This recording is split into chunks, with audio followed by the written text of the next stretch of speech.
I'm joining you today from Puer Corner. This is the corner of the tea house that we keep all of the Puer, but not all of the Puer, in fact, because there is a big question with Puer. What is the best way to store the tea? Now, ideally, we would be storing tea in Taiwan, Malaysia, or another similar climate. The thing about Taiwan storage is it's not just that it's hot and humid.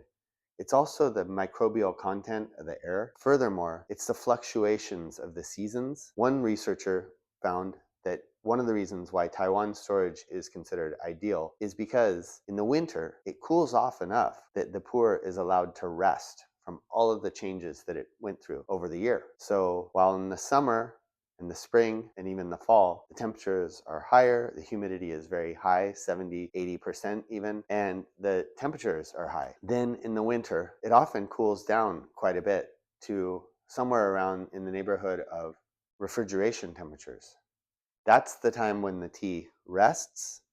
It takes stock of all the things that it's gone through throughout the year, puts on another growth ring, and therefore it's allowed to change again in a way that is going to be building on the transformation of the tea. So we have tea. Now, there is no direct light that comes on this side of the tea house here. So we keep the tea away from light, and it's stacked up with itself because the tea wants to be kind of nestled in with other tea.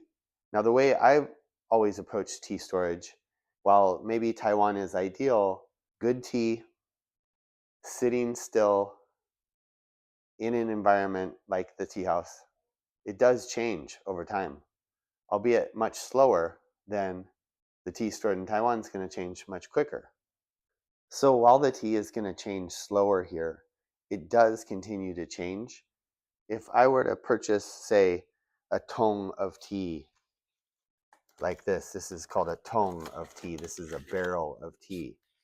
And this is a barrel of raw puer. There's 7 cakes typically in a barrel. But this company, they like to do 6. Yep, 6. And that's because the owner of this company likes to joke and say, 我没有卖欺骗茶. 欺骗 means 7 cakes. And, oh, sorry. The other part, 我没有卖, I don't sell. 欺骗茶, 7 cakes of tea. But the other way the play on words is that the 欺骗 means to lie. So I don't sell liar's tea. I'm not a liar when I sell tea, basically. So he puts 6 cakes in a barrel. It's pretty funny. It's kind of a cool twist there. So that barrel, if it were to age here, as it has since about 2012, and then if we were to store that another barrel in Taiwan, in my friend's basement or somewhere, well, it's going to change. They're going to be completely different teas. We just can't replicate that here. And the other thing that's unfortunate is if we were to buy the 2012 Taiwan aged tea, if we buy it now, it was stored in Taiwan, the price is much higher than the original price. So basically, you're going to have a quicker increase in value in the tea when it's stored in Taiwan. This is really good tea, and as it transforms here, it will maintain that really good tea integrity. Now, there are really differing views on the storage of puer, and this is almost an incredibly divisive subject in the tea world that I have encountered right now. There's one large group of puer collectors that do their best to replicate the Taiwanese environment, the heat, the humidity, and so on. And they will do things like use Boveda packs. It's meant to raise the humidity in the environment, and then they have that in a sealed environment. And oftentimes they also will use heating mats to, like a seed heating mat, to elevate the temperature. I've always been of the opinion that the best way to let the tea transform is just in a natural way. And I'm also experimenting on my own. So here's one form of storage. Let me show you another. Okay, here's some tea stored more like the previous method where it's got the Boveda pack. This is the Boveda pack here, and the tea is stored in here. And it's sealed somewhat tightly there. Here's this sealed container here. And I don't think we're going to see, even with the Boveda pack, I don't think we're going to see a big change in humidity. Oh, yeah. Well, this is a 51% humidity here. And this is at 69 degrees. Smells really nice. So that's sealed.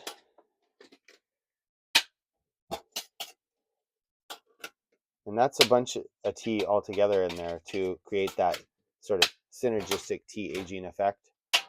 Yeah, so excuse the mess here in this room, but recently somebody ordered one of these cakes here. And this is one we call the green mark. It's good. 52% humidity, 69 degrees. Which is considered to some degree on the low end for the added humidity storage. These are sort of some of the things to consider when we're talking about storing puer tea. People have strong opinions when it comes to this subject. They tend to see it as like, this is right, this is wrong. And I don't know. I find it all very interesting, and I don't necessarily think of it as much of a right and wrong, but I think that people have preferences. So when we're addressing the general tea drinker, but most people haven't been exposed to all of this nuance. The way that I see people developing their preference and understanding tea, it's usually that something like they start with a tea, they get accustomed to that tea, and then their preference is kind of shaped around that preference or that what they're accustomed to. It's like a benchmark. So I'm going to just do a quick smell comparison between the Boveda pack stored puer and then the non-Boveda pack stored same puer. Sweet, pine needly. I got to clear out my sniffer here. I don't know. I mean, this one might be a little bit damper of an aroma.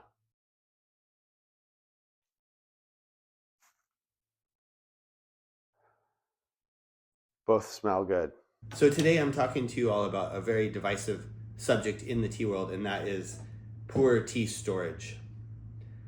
Puer in itself is a divisive category of tea, just in that a lot of people don't like it initially, and then there's the people that do like it, and then there's the people that like either cooked or raw, and then there's the people that like both, and then there's the people that are obsessed with puer, and then, like I said, the subject of puer storage. So I've been learning about this subject for a few years now. I'm only 50, so probably not long enough. I've only been in the tea business for 20 years and 20 some years. When we store puer in, say, a dry storage in Eugene, Oregon, and then we try and artificially replicate a storage condition that might occur in Taiwan, for example, which is considered ideal because of the increased heat, the humidity, and the microbial content in the air.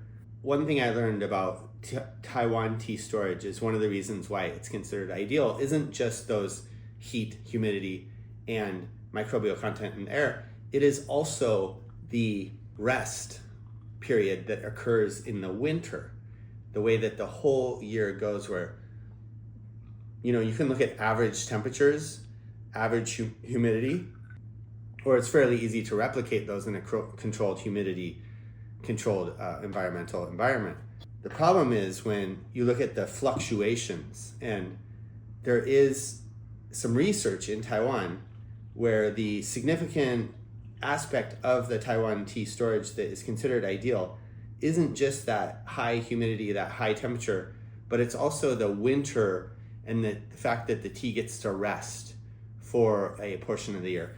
Now, I have had the experience of buying a Puer cake, keeping it in Eugene, Oregon for several years, and then tasting that tea and being very familiar with that tea, and then going back to Taiwan and drinking the same batch of tea but stored in Taiwan and been blown away by the difference.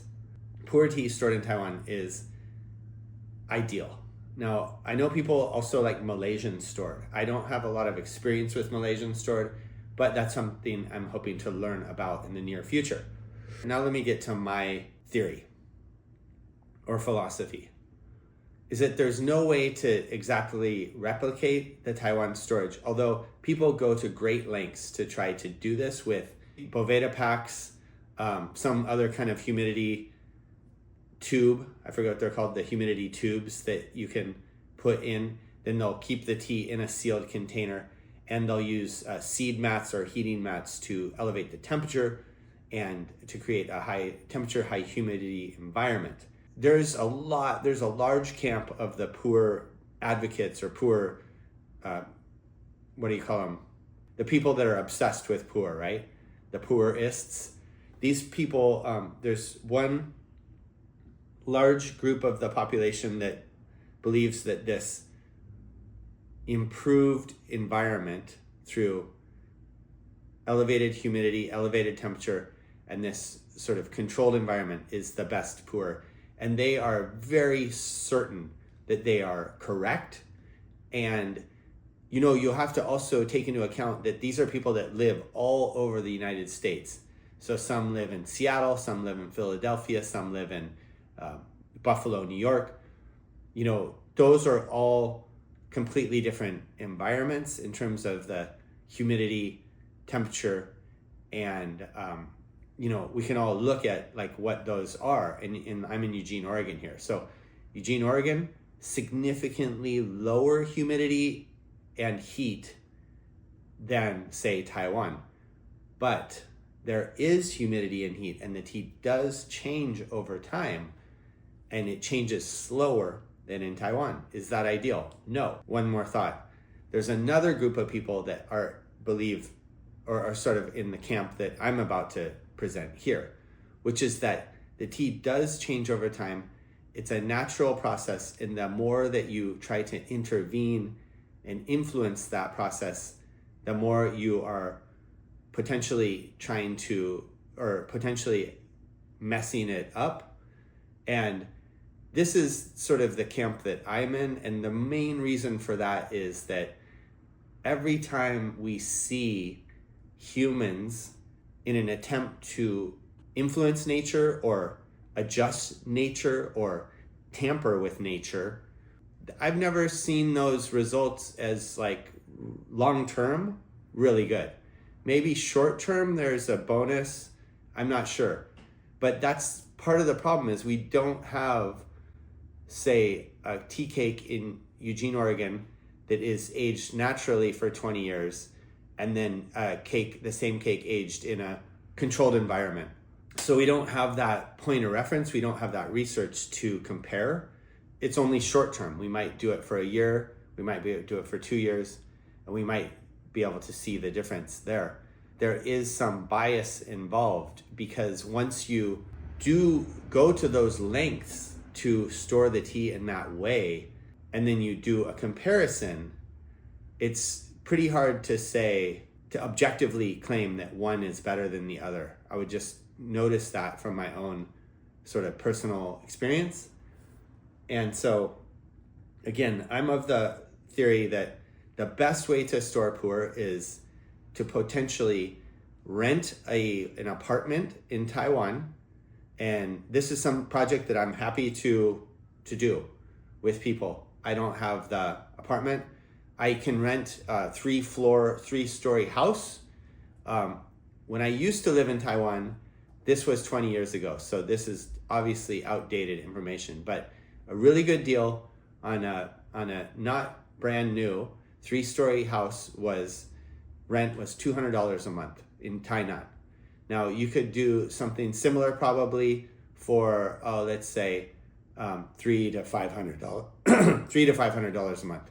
Now we could fill that thing with Puer, and it could be a place to stay when you go visit Taiwan.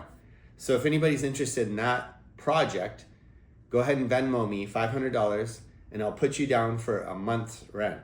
If we get $10,000 in the Taiwan rental agreement, I'll let you know, and then you'll be able to store Puer in that apartment, and it will be a very fragrant, a very amazingly potent tea apartment. And then as you like, we can get tea sent to you in the States. Do you want to participate in this crazy business scheme of the best Puer storage possible? Or do you want to choose a camp? Are you going to go in the adjusted environment camp, or are you going to go in the nature sort of slow aging camp? You know, it's hard to say. It's your choice. I'm not sure which one's better. I'll freely admit, I don't know. And therefore, I'm going to go with the nature camp, which automatically makes me disqualified from the altered environment camp in terms of being a knowledgeable tea provider. But I will say this, my strategy with Puer has changed over the years, and now what I typically do is buy small amounts of Puer that comes directly from Taiwan, and then I help find people that really like really high quality tea.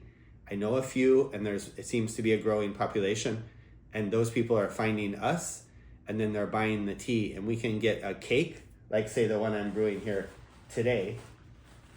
This cake here, I'm brewing this, and I'm about to put this on the website here. And this is a really fruit forward and floral tea that's from 2019. It's not super old, but it's very high quality material. Just came to me from Taiwan.